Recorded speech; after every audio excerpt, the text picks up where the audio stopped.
Irmãos, esse domingo e os próximos 2 outros, o tema da liturgia desse ano de São Mateus será sempre a vinha. A vinha é algo típico do povo de Israel, como o cedro do Líbano é símbolo do Líbano, a vinha é símbolo de Israel. E é símbolo do povo de Israel, que Deus plantou, cultivou, cuidou, fez de tudo para que produzisse frutos.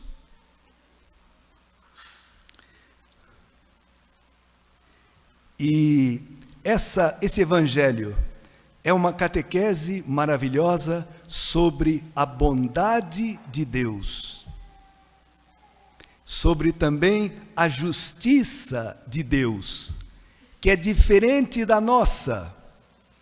Vocês viram na primeira leitura, Deus falando: meus pensamentos não são como os vossos pensamentos, e vossos caminhos não são como os meus caminhos, diz o Senhor. A justiça nossa normalmente é distributiva, dá para cada um o que cada um merece, não é assim? A justiça de Deus é diferente. Aqui, se formos ver, ele não foi justo, humanamente falando. Ele deu para cada um o que cada um precisava, não o que cada um merecia. Porque os da última hora trabalharam 1 hora só e receberam o mesmo salário. 1 moeda de prata é 1 denário, era o salário, a diária de um trabalhador braçal. Santo Agostinho diz que esse denário, essa diária, essa moeda, é a vida eterna. Deus, ao longo da história da salvação, foi chamando. Impressionante como esse patrão aqui, ele parece que não suporta ver ninguém desocupado. 5 vezes ele saiu às praças e contratou pessoas. Agora, vocês já pensaram o que significa para um pai de família ser desempregado? Está condenado a passar fome e a ver seus filhos, sua mulher, passarem fome e ficarem fracos e poderem morrer. Então, irmãos, ser contratado para trabalhar na vinha do Senhor é participar da salvação de Deus. É não estar condenado à morte. É uma graça, é um privilégio, é um dom. Se nós não entendermos isso, não entenderemos o Evangelho, não experimentaremos a bondade infinita de Deus.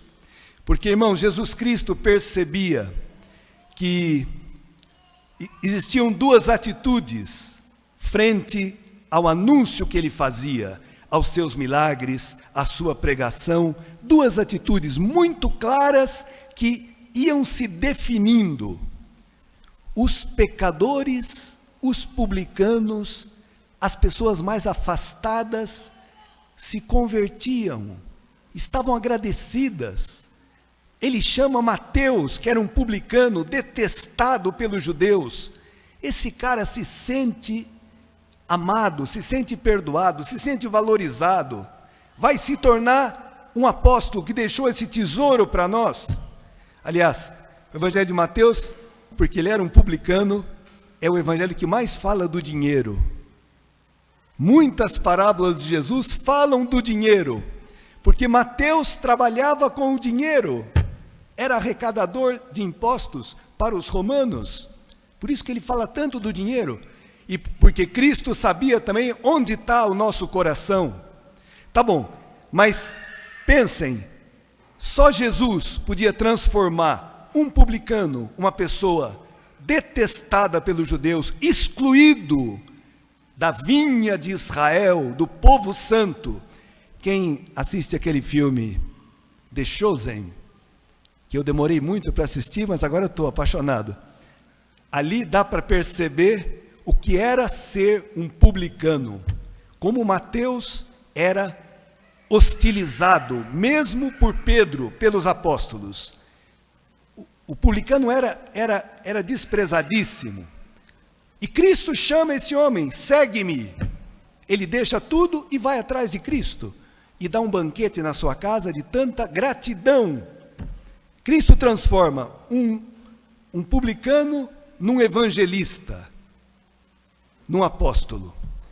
Cristo transforma Paulo, o pior perseguidor da igreja, no maior dos apóstolos. Então, tem uma categoria de pessoas que de repente acolhe o evangelho, valoriza o amor de Deus, muda de vida. E tem uma outra categoria de quem se esperava que fossem dóceis, que recusa Cristo. Os fariseus, que eram os catequistas da época, as pessoas mais religiosas, os fariseus, os saduceus, que era a classe sacerdotal, os sacerdotes, os levitas, todo mundo recusa a Cristo, se fecha, porque eles acreditam que eles merecem, que Deus tem a obrigação de ser bom com eles. Eles não entendem essa justiça misericordiosa de Deus, que quer dar a vida eterna para todos os homens, independente do mérito. Então, irmãos, Santo Agostinho tem uma interpretação linda disso aqui. Além de dizer que o denário é a vida eterna, ele fala, esses diversos horários, ele fala, tem uns que Deus chama na infância, os da madrugadinha. Depois das 9 horas, chama na adolescência. Aqui tem adolescentes. Outros ele chama na juventude, ao meio-dia. Outros na maturidade. Outros na velhice, na última hora. Ele chama. E quer dar para todos o que todos precisam. A vida eterna. Pensem naquele homem que foi crucificado junto com Cristo. O chamado bom ladrão, o primeiro a entrar no céu. Ele ganhou o céu, ele roubou o céu, né? É um bom ladrão. Ele conseguiu roubar o céu nos 45 minutos do segundo tempo. Hoje os São Paulinos estão em festa. E tudo bem, então uma imagem esportiva pode ajudar a compreender, né? No último minuto, Jesus, lembra-te de mim, quando vieres no teu reino.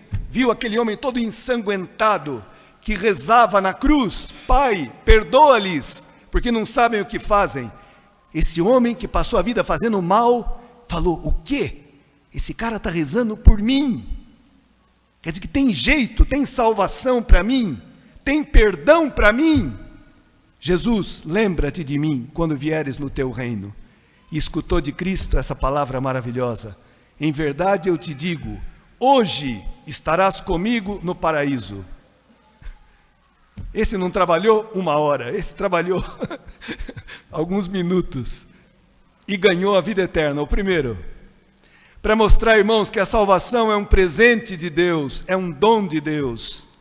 E tudo bem, se Deus te chamou desde a juventude, desde a infância, agradeça a Deus. Quantas pessoas que foram chamadas desde a juventude dizem, Deus me poupou de grandes sofrimentos, de muita cabeçada. Deus me poupou, me chamou cedo, me ensinou na igreja e me ajudou. E são agradecidos a Deus, não são soberbos, porque vocês viram aqui que os da primeira hora ficaram se sentindo injustiçados. E o patrão diz aqui, estás com inveja porque estou sendo bom? O termo inveja, que traduzido por inveja, é inveja, mas o termo grego oftalmus ponero. Oftalmus é olho, ponero é olho mau. Já viram falar no tal do olho gordo? Do mal olhado? É exatamente isso. Acaso você tem um olho mau porque eu sou bom? Eu não posso fazer com o que eu tenho, com o que é meu, o que eu quero? Então, irmãos, uma parábola que nos convida a entendermos a misericórdia de Deus, a bondade de Deus, para com todos, para conosco e para com todos. Deus quer salvar todos, quer que todos recebam o necessário para a vida. Por isso, precisamos pedir a Deus que nos liberte da mesquinhez, da inveja. A inveja é o câncer da caridade. O que corrói o amor é a inveja. Eu não me alegrar com o bem, o sucesso do outro. Temos que combater a inveja. Como? Bendizendo a Deus. Você vê uma pessoa bem-sucedida, que tem um mérito, tem uma capacidade, agradeça a Deus. Bendito és tu, Senhor, que deste esse dom para essa pessoa. Porque um dos remédios para vencer a inveja é bendizer a Deus por aquele bem, como se fosse teu. A virtude que se contrapõe à inveja, sabe qual é? A caridade, o amor. Quem ama se alegra com o sucesso, com o bem do outro, como se fosse seu. E a fonte da caridade está aqui. Essa é a caridade, esse é o amor, que morreu na cruz por mim, por você, quando éramos pecadores, não quando éramos bonzinhos, santinhos, obedientes e justos. Não! Morreu quando nós não merecíamos. Gratuitamente deu a vida por nós. E São Paulo, que experimentou numa profundidade imensa esse amor de Cristo, ele diz, ele está preso, está na cadeia em Roma, esperando a condenação à morte. Mas olha como é que ele vê a morte, né? Cristo vai ser glorificado no meu corpo, seja pela minha vida, seja pela minha morte. Pois para mim, viver é Cristo e morrer é lucro. Sabe por que para ele morrer é lucro? A morte em si não tem nada de lucro. Porque para ele morrer é estar com Cristo plenamente, sem medo de perdê-lo. Irmãos, cada um de nós deveria se converter e poder aos poucos dizer, para mim viver é Cristo. Viver não é o dinheiro, viver não é ficar rico, viver não é ser bonito ou ser bonita, não é ser sarado ou menos. Viver é Cristo, é ser amado por Cristo, é ter encontrado a misericórdia de Cristo. Isso é viver. E ele diz, eu estou num dilema, para mim seria muito melhor morrer e estar com Cristo, mas se for necessário que eu dê fruto, trabalhando por vocês, talvez Deus me conserve ainda em vida. Para ele, o importante, seja vivendo ou morrendo, era viver para Cristo, era conduzir as pessoas a Cristo. Que coisa, irmão, São Paulo é maravilhoso. É um que foi trabalhar na vinha e deu a sua vida por gratidão.